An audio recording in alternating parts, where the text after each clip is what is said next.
आप एक राहुल गांधी की बात क्यों कर रहे हैं? भावनाओं से कभी इनकार नहीं किया जा सकता और परिस्थितियां ऐसी लग रही हैं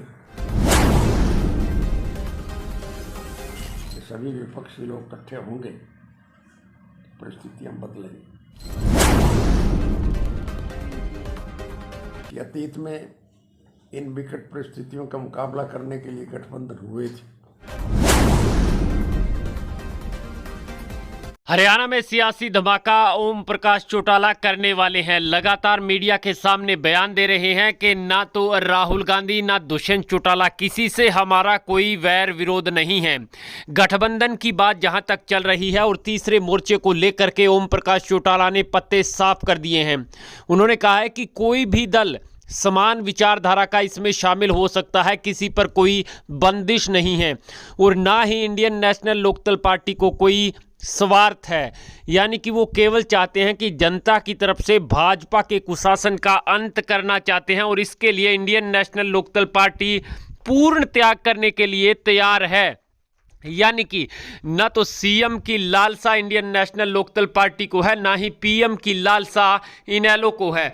जो भी तीसरे मोर्चे के अंदर शामिल होंगे दल, वो मिल बैठ करके जो भी रणनीति बनाएंगे उनकी बात इंडियन नेशनल लोकदल पार्टी को मान्य होगी। पत्रकार के सवाल का जवाब देते हुए उन्होंने कहा कि राहुल गांधी ही की बात आप क्यों कर रहे हो? समान विचारधारा वाले लोग अतीत में भी एक मंच पर एकजुट होकर के चुनाव लड़े हैं, वैर विरोध भुला करके लड़े हैं और इसमें उनको सफलता भी मिली है। और अब देश की मांग यही है कि विपक्ष को एकजुट होकर के भाजपा के कुशासन से अंत करने के लिए एक मंच पर आकर के चुनाव लड़ना चाहिए। और हरियाणा तो क्या पूरे देश के अंदर विपक्ष को एकजुट करने का जिम्मा चौधरी ओम प्रकाश चौटाला ने सबसे पहले शुरू किया था। उसके बाद बिहार के सीएम नीतीश कुमार ने कांग्रेस पार्टी सहित बहुत से अन्य दलों से मुलाकात की। खुद हरियाणा के पूर्व सीएम चौधरी ओम प्रकाश चौटाला लगातार मुलाकात कर रहे हैं और राहुल गांधी की भारत जोड़ो यात्रा के बाद कांग्रेस पार्टी भी फिर से पुराने रंग में लौट रही है।